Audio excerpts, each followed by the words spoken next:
చూసేది. కానీ జబ్బు మాత్రమే చూసి డబ్బు చూడకుండా వైద్యం చేసే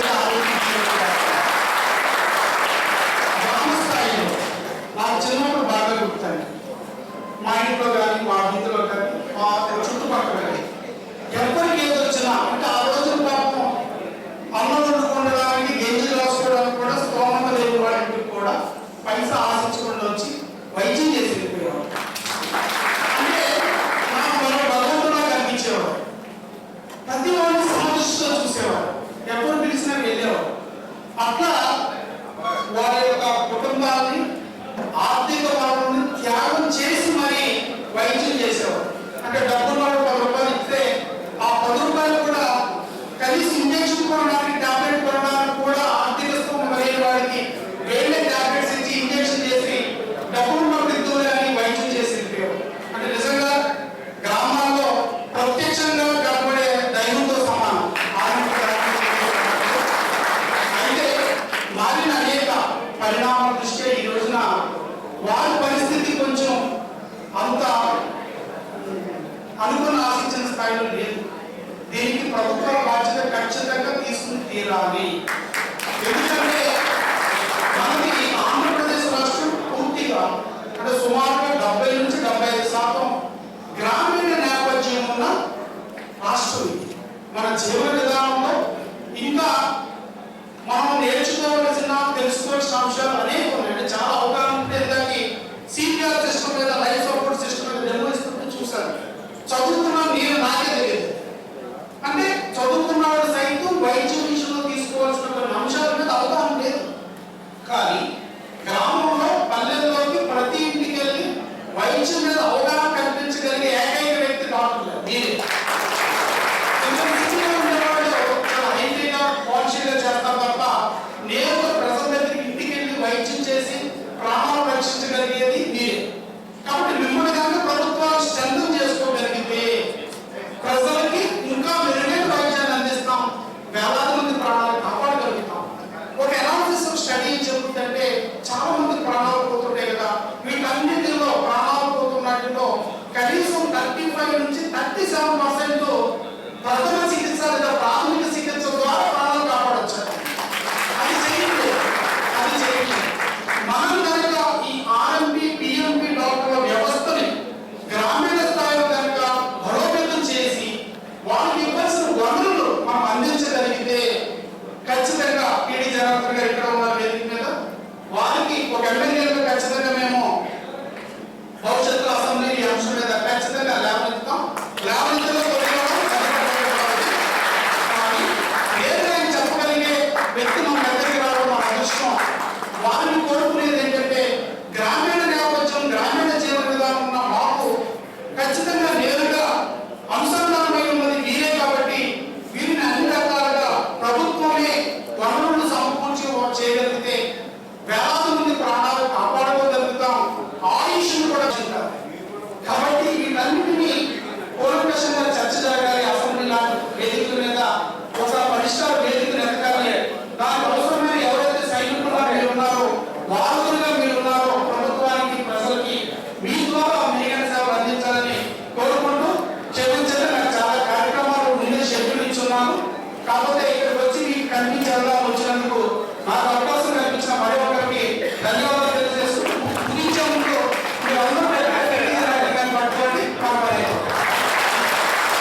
కానీ ఆ రోజు పరిస్థితి చూసుకుంటే ఈ ఆర్ఎంపీ పిఎంపీ లేకపోతే చాలా మంది అప్పుడే ప్రాణ నష్టం జరిగేది. అలాంటి పరిస్థితుల్లో ఒక గవర్నమెంట్ వచ్చినప్పుడు పిఎంపీ ఆర్ఎంపీ డాక్టర్లు ఎవరు కూడా వైద్యం చేస్తే అలసేస్తారని చెప్పిన సందర్భం మీకు తెలుసు. అప్పుడు నా దగ్గరికి వచ్చినప్పుడు నా కాలేజీ ఎక్కడ సంఘటన ఇచ్చాను, మీకు ఏం కావాలంటే నేను చేస్తాను, మీతో మేము ఉండాలని చెప్పి అప్పుడు నేను మొదట చేస్తాను ఊళ్ళో. అలాగే మరి మీ యొక్క కష్టాన్ని చాలా మంది గుర్తించరు. ఎందుకంటే మన ముందు ఉన్న ఎమ్మెల్యేస్ అందరూ కూడా చెప్పారు ఏంటంటే ఎవరైనా డబ్బులు ఇస్తే వైద్యం చేస్తారు, కానీ మీరు డబ్బులు పెట్టుబడి పెట్టి వైద్యం చేస్తారు. అది ఇచ్చే తీసుకుంటూ మరి మొదటి పెట్టి మీరు ఇప్పుడు ఒక ఆటోకి వచ్చిన వ్యక్తికి శాలరీ పెట్టడం లేదా ఏదో నా చెప్పలేదే హాస్పిటల్కి వెళ్ళిన సమయం అని తెలియదు. చాలా మాకు కూడా తెలియదు. ఏ జబ్బు వస్తే ఏ డాక్టర్ దగ్గరికి వెళ్ళాలని మీకు ఏం చేసుకుని వెళ్తాం. నాకు కూడా 6 సంవత్సరాలు వచ్చినాయి. అంటే మేము ఆ జనరేషన్ ఉన్నాం కాబట్టి ఆర్ఎంపీ మాకు తెలుసు కాబట్టి నేను చెప్పగలుగుతాను. ఇప్పుడు నాకు వైద్యం చేసిన మల్లికార్జున ఉన్నాడు, బీటీ రాజా ఉన్నాడు, డాక్టర్ పిఎస్ మోహన్ గారు చనిపోయాడు. అప్పుడు ఎంబీబీఎస్ హాస్పిటల్ పక్కనే ఇక్కడ ఆర్ఎంపీ హాస్పిటల్లో ఎక్కడ ఖాళీ ఉండేది కాదు. కానీ అక్కడ ఎంబీబీఎస్ డాక్టర్ ఆ రోజుల్లో ఎవరు వెళ్ళేవాళ్ళు కాదు. అంటే ఎలాగైనా వైద్యం చేసేది ఆర్ఎంపీ డాక్టర్. ఎందుకంటే మీకు ఏ వచ్చిన టెస్ట్ లేదు, మనిషిని చూసి రికగ్నైజ్ చేసి అది ఏం జబ్బు వచ్చిందో కూడా చెప్పే క్యాలెండర్ డాక్టర్ మన దగ్గర ఉన్నారు. అది మీ అందరికీ తెలుసు, ప్రజలు కూడా తెలుసు. వాళ్ళ విలేజ్లో ఎవరు కూడా ఎంబీబీఎస్ డాక్టర్ వైద్యం చేయట్లే. ఇప్పుడు కూడా మీరే కొనసాగుతున్నారు. ఆ విలేజ్ లో శాసించే హక్కు మీకు ఉంది. దేవుడు చెప్పలేదు, వేరే డాక్టర్ చెప్తాడు, అరే పలానా ఓటు వేయడం, పలానా ఓటు వేయడం అని. ఆ అబ్బాయి చెప్పడం మీ దగ్గర ఉంది. అది మీ ఫోటోల కోసం మాట్లాడుతున్నా, ప్రాక్టికల్ మ్యాన్ ప్రాక్టికల్ గా మాట్లాడలేదు. మీరు గమనించి ఉంటారు, నేను ఏదైనా అబద్ధం చెప్పడం లేకపోతే మీరు వచ్చారని మీరు మోసుకుంటున్నారు లేకపోతే ఆ గురించి అలా మాట్లాడడం అవసరం లేదు. యాక్చువల్ గా మీ ఎంత ఎంబీబీఎస్ చూస్తారు చూసే నన్ను ఏమో అనుకోవట్లేదు. ఎందుకంటే నిజంగా కూడా చాలా సూపర్ హాస్పిటల్ నడుపుతున్న కారణం మీరు. అవునా కదా? మీరు పేషెంట్ తీసుకెళ్ళకపోతే హాస్పిటల్ని కానీ మీరు రికమెండ్ చేసిన హాస్పిటల్కి వెళ్ళలేదు. అది అది కూడా తెలుసు, నాకు కూడా తెలుసు ఇవన్నీ. కాబట్టి చాలా మంది నాకు ఏం జబ్బు వచ్చిందో తెలియదు, డాక్టర్ గారు బాగా మాత్రం చెప్తారు. అది ఏం జబ్బు వచ్చింది, ఏ స్పెషలిస్ట్ దగ్గరికి వెళ్ళాలో చెప్పింది మీరే. పలానా డాక్టర్ గారు ఉంటారమ్మా, పలానా బాబాయ్ గారు ఉంటారు, పలానా సురేంద్ర గారు ఉంటారు, పలానా ఒక డాక్టర్ గారు ఉంటారు, లేకపోతే మన డాక్టర్ హాస్పిటల్ పవన్ గారు ఉంటారు, అబ్బాయి ఉంటారు. అలాగే మీరు మీ అడ్వైజ్ మీద ఈరోజు చాలా మందికి ప్రాణాలు పడుతున్నారు. అలాగే రాంగ్ చేయించిన కోసం అవసరం మీకు లేదు. ఎందుకంటే ఇస్తే దానివల్ల మీకు కలిసి వచ్చింది లేదు. ఆ మనిషి ప్రాణాలు ఉంటేనే మీకు లాభం. ఆ మనిషి ప్రాణాలు పోగొట్టుకుంటే ఆర్ఎంపీ కానీ అక్కడ హాస్పిటల్ కానీ రావలేదు. కాబట్టి సరిగ్గా ఏ హాస్పిటల్కి వెళ్ళాలో చూసింది. వాళ్ళు చెన్నై వెళ్ళాలంటే ఎవరికి తెలీదు, ఎక్కడికి వెళ్ళాలో తెలియదు. హాస్పిటల్కి విజయ హాస్పిటల్ ఉంది, అక్కడ అపోలో హాస్పిటల్ ఉంది. వెళ్ళాలంటే ఆర్ఎంపీ డాక్టర్ కూడా పెట్టి తీసుకెళ్ళేవాడు. అది కూడా నాకు తెలుసు. ఇవన్నీ ఏంటంటే ఇప్పుడు జనరేషన్ లో ఆర్ఎంపీ డాక్టర్ అంటే చరిత్ర చూడవచ్చేమో కానీ నేను అప్పుడు జనరేషన్ లో ఉన్నప్పటి నుంచి నాకు తెలుసు. కాబట్టి ఈ ఆర్ఎంపీ పిఎంపీ డాక్టర్ యొక్క ఆవశ్యకత ప్రతి విలేజ్ కి ఉంది. కాదని చెప్పి మామూలు ఇవ్వలేడు. ఎందుకంటే ముందు అక్కడ రైతు కూడా ఫస్ట్ మిమ్మల్ని పిలుస్తాడు.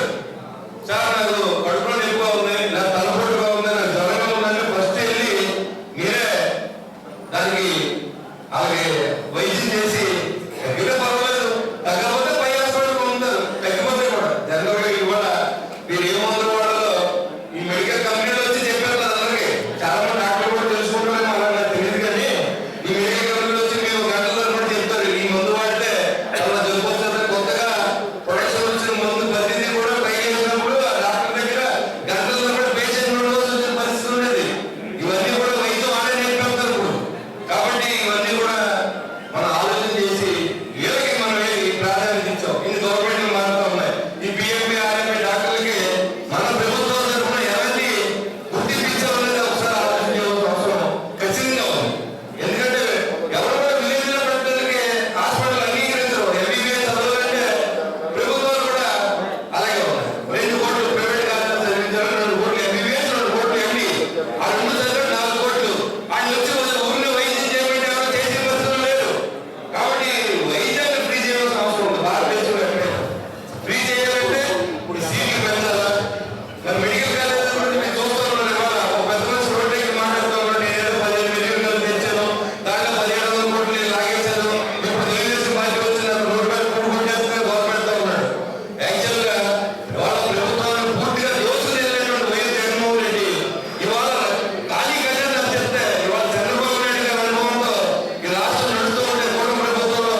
అయిపోయిందిగా మీ ఇప్పుడు. శక్తి మీకు తెలియదు, మీ మాటలకు వాల్యూ ఉంది.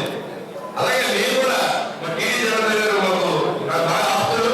ఎందుకంటే నేను దాన్ని ఎమ్మెల్యేగా అవడానికి నాకు 2019 సంవత్సరంలో ఆయన ఒక్క మాట చెప్తే చంద్రబాబు గారిని పిలిచి దీనికోసం మాట్లాడారు. మీరు ఒక్కడే నా పేరు చెప్పాడు, ఇలా చెడు మంచోడండి, బాగా చేస్తాడు, మీరు అందరూ కూడా శ్రద్ధ చేయమని చెప్పారు. సీడీ ఇష్టపడిన తర్వాత ముందు పిలిచారని మాట్లాడితే కానీ నేను ఎప్పుడు చేసిన సహాయాన్ని. ఎందుకంటే ఆ రోజు నేను ఎమ్మెల్యేగా ఎస్ఆర్బీసీ మున్సిపల్ చైర్మన్గా తెలుగుదేశంలో ఉన్నాను. ఎస్ఆర్బీసీ నేను ఈ పార్టీలో మైండెడ్ రాకపోతే తెలుగుదేశంలో నేను అందరూ సమ్మతోనే నేను పార్టీ ద్రోహం చేసేలేదు. అప్పుడు ఉన్నటువంటి వ్యక్తిని ఎక్కడని నేను సాధన చెప్పాను. అయినా ఆయన మా మాట బాలరాజు గారు కానీ నేను కన్సల్ట్ చేయలేదు కాబట్టి నేను జనసేన పార్టీ దగ్గర పోటీ చేశాను. ఏ రోజు మా జనార్దన్ గారిని మీరు ఇక్కడ ఎన్నుకున్నారు, ఖచ్చితంగా ఆయన చెప్పింది మేము చేయడానికి సిద్ధంగా ఉన్నాం. ఆయన ఇప్పుడే నాకు మాట్లాడారు, సభలో మాట్లాడాలి, మనం అందరూ వీళ్ళకి న్యాయం చేయాలి. ఎందుకంటే వీళ్ళందరూ మనకు పనిచేశారు, నేను మోటివేట్ చేశాను వీళ్ళందరినీ అనేది ఆయన చెప్పడం జరిగింది. ఎందుకంటే మరి అది మనం చాలా గొప్ప విషయం. ఇంతమందిని ఈ 15 రాష్ట్రంలో కూడా ఆయన చేస్తాం. ఇవాళ మీరు ఈ జిల్లాలో ఇక్కడ జరిగింది, ఆయన ఎంతమంది ఇక్కడ రావడం, అదేవిధంగా అన్ని చోట్ల కూడా మోటివేట్ చేసి పార్టీ చేసి కార్యక్రమాలన్నీ కూడా మీ ద్వారా కూడా తెలియజేస్తున్నాం.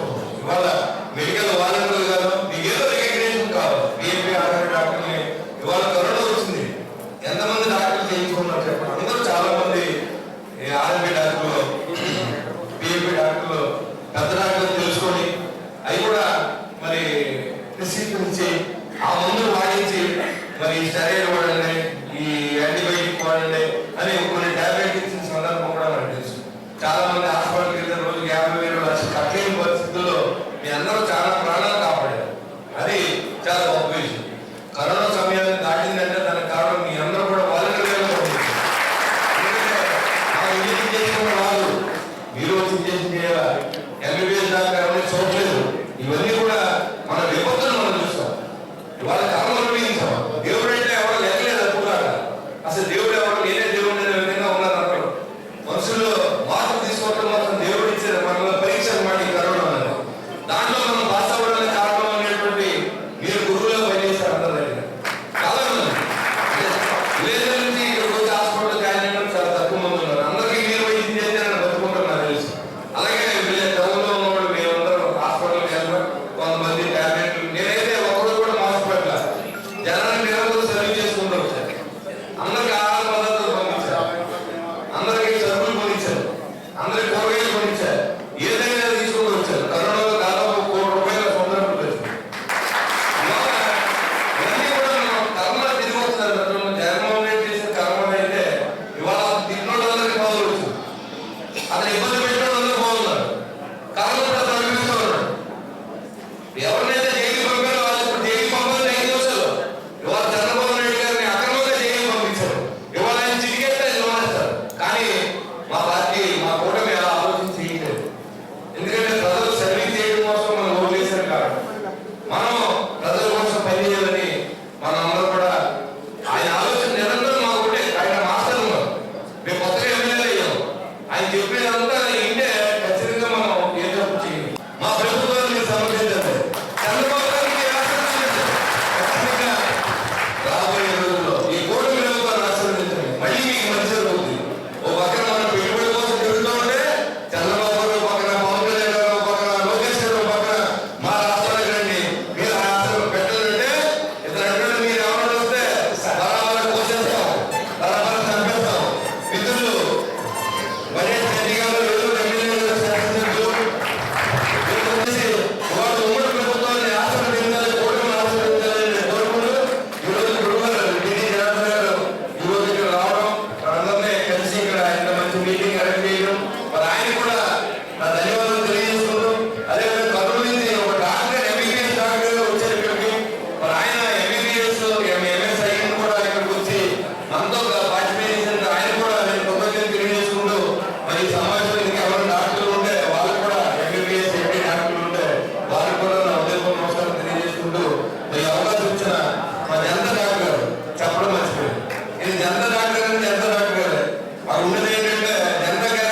ఆరోగ్యులు పిఎంపి మీ వైద్య విధానం మీ సేవలు లేదే ఆరోగ్యం వైద్యం సంపూర్ణం కాదు ప్రజాధికారికి.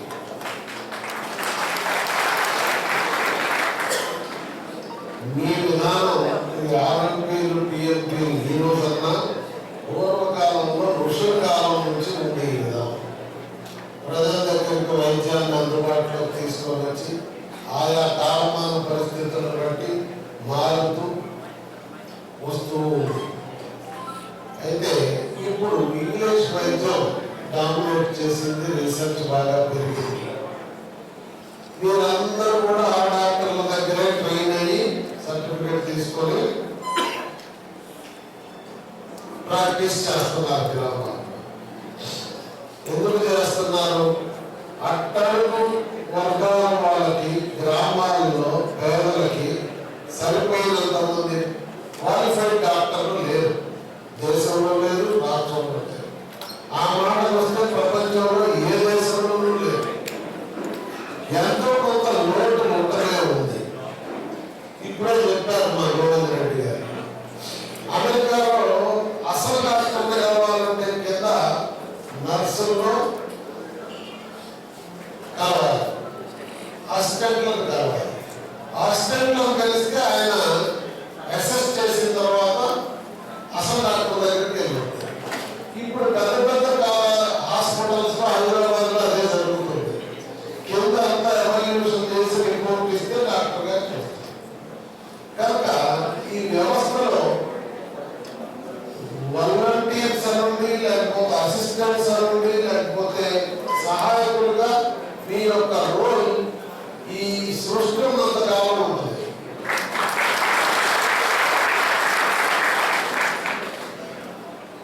అయితే దాదాపు 40,000 మంది ఉన్న మిమ్మల్ని ఈ వనరులని ప్రభుత్వాలు ఉపయోగించుకోవాల్సినటువంటి అవసరం ఉంది. మనం ఇందాక మాట్లాడిన పెద్దలు చెప్పారు, శాసనసభ్యులు, కరోనా లాంటి కెలామిటీస్ వచ్చినప్పుడు, ఆ మాటకు వస్తే కలరా లాంటి, మలేరియా లాంటి వ్యాధులు ప్రబలినప్పుడు కూడా మీ రోజు ఉంది. నిజంగా పేషెంట్ దగ్గరికి వెళ్ళి వైద్యం చేసేది మీరు, మిగిలిన డాక్టర్ల దగ్గరికి పేషెంట్లు వెళ్తే వైద్యం చేస్తారు. ఆ తేడా ఉంది. అందువల్ల మీ అందరూ ఎలాగో ప్రజలకి వైద్య సేవలు అందజేస్తున్నారు. మారుతున్న కాలానికి అనుగుణంగా ఏ విధంగా అయితే డాక్టర్లు అందరూ కూడా ఎంబీబీఎస్ గా, సూపర్ స్పెషాలిటీస్ గా అందరూ కూడా ఎట్లయితే అధునాతనమైనటువంటి విధానాలని ఎప్పటికప్పుడు ట్రైనింగ్ క్లాసెస్ పెట్టుకుంటారో, అట్లా మీకు కూడా మారుతున్న కొత్త పద్ధతులన్నింటినీ అధ్యయనం చేసే అవకాశం కల్పిస్తే బాగుంటుంది. మీరు ప్రజలకు చేస్తున్న సేవలు ఇంకా మెరుగైన సేవలు అందేదానికి అవకాశం ఉంటుంది. ఈ బాధ్యత మనం ప్రభుత్వాన్ని తీసుకోవాల్సిందిగా కోరుతున్నాం. ఇది కొన్ని దశాబ్దాలుగా జరుగుతుంది మీ పోరాటం. కంబైన్ స్టేట్ ఉన్నప్పటి నుంచి ఇప్పటి వరకు కూడా జరుగుతుంది. మొత్తానికి 14-19 మధ్య ఎప్పుడు ఎన్నికలు వచ్చినా రాష్ట్ర కార్యాలయంలో నేను అన్ని అనుబంధ విభాగ ప్రజా కుల మత ప్రజా సంఘాలన్నింటినీ కోఆపరేట్ చేస్తుంటాను. ఆ క్రమంలో నాకు 2006 నుంచి ఈ వ్యవస్థతో పరిచయం. 2004 ఎన్నికల ముందే మన మొట్టమొదటి నాయన సిద్ధార్థ గారి ద్వారా పరిచయం. ఈ రోజు ఈ నాయకులందరితో కూడా సన్నిహిత సంబంధాలు ఏర్పడ్డాయి. అయితే ఆ కాలం నుంచి మనం చేస్తున్న 14-19 మధ్య చంద్రబాబు నాయుడు గారు మీకు ప్రోగ్రెస్ ఒక జీవో తీసుకొని రావడం జరిగింది. 429 సారీ 65 తీసుకొని వస్తే ఆ జీవో ద్వారా ప్రాసెస్ నడుస్తుంటే కోర్టు స్టే వలన అది ఆగిపోయింది, నిలిచిపోయింది. ఎందుకు? మీకు ఐఎంఏ వాళ్ళు కూడా సహకరించాలి. మీకు ఎట్లా మీరు చేస్తున్నారు ఈ పనులని మీకు గుర్తింపునిస్తే వీళ్ళు ఇంకొంచెం బయలుగా పెద్దగా ప్రాక్టీస్ చేస్తే ఈ 5-10% మంది తెలుసో తెలియకో పరిస్థితుల ప్రభావం వల్ల చేసే లోపాలు మిగిలిన వాళ్ళందరి మీద వ్యవస్థ మీద ప్రభావితమవుతుంది. ఇది మీరు ఎక్కడికక్కడ మీరు ఈ నిగ్రహాన్ని పాటించాలి, దూరం దృష్టితో ఆలోచించాలి. అందువల్ల ఏమైంది, వాళ్ళు వ్యక్తిగతంగా మీ అందరికీ ఏదో ఒక ఎంబీబీఎస్ డాక్టర్లతో సంబంధాలు ఉన్నాయి కదా, మీరు వాళ్ళ ప్రాక్టీస్ దోహదం చేస్తున్నారు కదా. లేదు, మీ దగ్గరకు వచ్చినటువంటి పేషెంట్ కి మీకు మించిన వైద్యం ఉంటే వాళ్ళ దగ్గరికి తీసుకుపోయి సేవ చేస్తున్నారు కదా. వ్యక్తిగతంగా మీ అందరూ అవసరమే, కానీ మీ వ్యవస్థ గుర్తింపాలంటే వాళ్ళు అభ్యంతరం పెడతారు. కనుక మనకి ప్రభుత్వం గుర్తించడం ఒకటి, వాళ్ళతో సుమూలభావ వాతావరణం. నేను ఇటీవల ఐఐటీ వాళ్ళతో కూడా మాట్లాడాను. మాట్లాడితే వాళ్ళు చాలా సానుకూలంగా ఉన్నారు.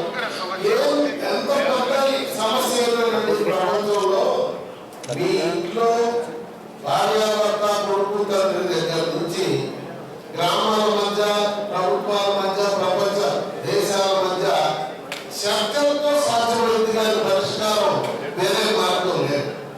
అందుకని వాళ్ళని అడిగితే ఒకసారి నవంబర్లో మీటింగ్ ఏర్పాటు చేద్దామని అనుకున్నాం. అప్పుడు మా జేఏఎస్ నాయకుల్ని, వాళ్ళ నుంచి ముఖ్య నాయకులతో మాట్లాడి ఒక విధానం మనం తీసుకొని వచ్చినట్టయితే ప్రభుత్వానికి సులభం ఉంటుంది ఈ కార్యక్రమం చేయటానికి. వాళ్ళు కూడా కొన్ని జాగ్రత్తలు చెప్తామని చెప్పారు. ఇది పెద్ద ప్రోగ్రెస్ అన్నమాట ఈ విషయం.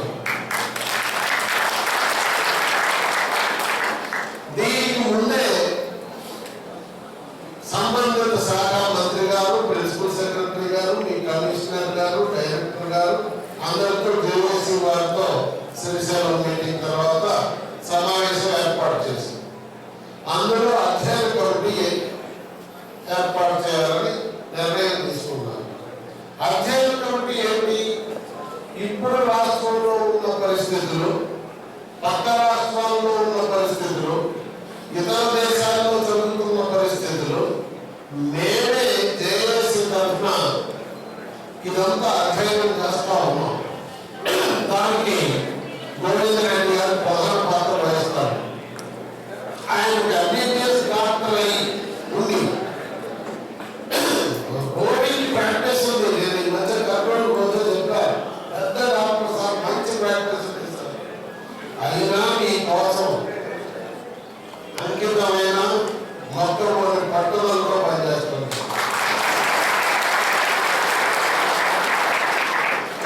దాదాపు 2-3 రోజులకు ఒకసారి మాట్లాడుతుంది, జరుగుతున్న పరిణామాలు చెప్తుంటాడు. అలా మనం ఈ అధ్యయనం చేసి ప్రభుత్వానికి కూడా మిగిలిన రాష్ట్రాల్లో ఇట్లుంది, మిగిలిన దేశాల్లో ఇట్లుంది. ఇందాక వాళ్ళు చెప్పారు అమెరికాలో ఏముందో, మనతో సారూప్యం ఉన్న దేశం చైనా. జనాభాలు కానీ అన్నింటిలో చైనాలో కూడా 42 లక్షల మంది డాక్టర్లు ఉన్నారు. ఉంటే వాళ్ళందరినీ పరీక్షలు పెట్టారు. ఆ ప్రభుత్వం గుర్తించింది, వీళ్ళందరూ సమాజంలో ఉన్నారు, మనం అనుకున్న కాలంలో వీళ్ళ సేవలు ప్రజలు కోరుకుంటున్నారు, వీళ్ళు చేస్తున్నారు. దీన్ని అభివృద్ధి చేస్తే సమాజానికి మంచిది కదా. అందుకని ఏం చేయాలి, అసలు మీ శక్తి సామర్థ్యాలతో పరీక్ష పెడితే ఒక 7 లక్షల మంది పాస్ అయ్యారు. దాదాపు ఎంబీబీఎస్ డాక్టర్తో పాటు మీకు అనుభవం ఉన్న ఏదో చెప్తారు, కాంపౌండరు కొత్త డాక్టర్ కంటే గొప్పగా సేవలు చేస్తున్నారు. అట్లా ఆ 7 లక్షల మందిని గుర్తించారు. మిగిలిన వాళ్ళందరినీ అసిస్టెంట్స్ గా వాళ్ళకి పరిమితులు పద్ధతులు నిర్ణయించి వాళ్ళ సేవలను కూడా ప్రజారోగ్య వ్యవస్థ బలోపేతం చేయడానికి, ప్రజారోగ్య వ్యవస్థని అభివృద్ధి చేయడానికి ఉపయోగించుకున్నారు. ఇలా చేయమని మనం కూడా ప్రభుత్వాన్ని, రాష్ట్ర ప్రభుత్వాన్ని అడుగుతున్నాం. అందుకోసమే ఈ రోజు వెస్ట్ గోదావరిలో ఈ సమావేశం నిర్వహించుకోవాలి. మొన్న కృష్ణా జిల్లాలో ఈ రోజు ఇక్కడ జరిగింది. తద్వారా మీ అందరిలో ఒకటి గుర్తింపు ట్రైనింగే కాదు, మీరు రాజుగారు మాట్లాడుతూ చెప్పారు, నియమ నిబంధనలు, డూస్ అండ్ డూనాట్స్, ఏం చెయ్యవచ్చు ఏం చెయ్యకూడదు, అది కూడా ఇంపార్టెంట్. వైద్యం అంటే మనుషులకు ప్రాణాలతో మీరు డీల్ చేస్తున్నారు, ఎంత జాగ్రత్తలు. అందువల్ల ఆ జాగ్రత్తలు మీరు పాటించాల్సిన అవసరం ఉంది. ఇవన్నీ చేయాలంటే ప్రభుత్వం గుర్తించేలోపే ఎట్లయితే మీ జేఏసీ నాయకులు ఇందాక ఒక సీనియర్ డాక్టర్ తీసుకొని మీకు సిపిఆర్ విధానం నేర్పించారు. అది శాంపుల్గా ఒక సిలబస్ కూడా రాశారు బ్రహ్మారెడ్డి గారు. ఆరోగ్యాన్ని ఏమేమి జాగ్రత్తలు తీసుకోవాలి, ఎట్లా ప్రాక్టీస్ చేయాలి, ప్రజల్లో మంచి పేరు తెచ్చుకోవాలి. దీన్ని జేఏసీ కూడా బాధ్యత తీసుకోవడం ఒకటి. మీరు నియోజకవర్గాల వారిగా మీలో కొంతమంది నియోజకవర్గంలో యాక్టివ్ ఉండే సంబంధాలు ఉంటారు. మీటింగ్ పెట్టుకొని మీరు మాట్లాడుకున్న లోకల్ ఉన్న మంచి డాక్టర్ గారి ఉపయోగం తీసుకొని వచ్చి మీరు ఇవన్నీ ట్రైనింగ్ చేసుకుంటే కూడా బాగుంటుంది. ఈ సమావేశాలు నిర్వహించడం, అందరినీ చైతన్యవంతం, ప్రభుత్వ సహకారం తీసుకోవడం, అట్లనే మీరు లోకల్ గా కార్యక్రమాలు కూడా మాట్లాడుకున్నాయని మీ మనసులో బాగా నాటుకోవాలని చర్చించారు. ఏదేమైనా త్వరలోనే మనకి మీ లక్ష్యం సిద్ధించే విధంగా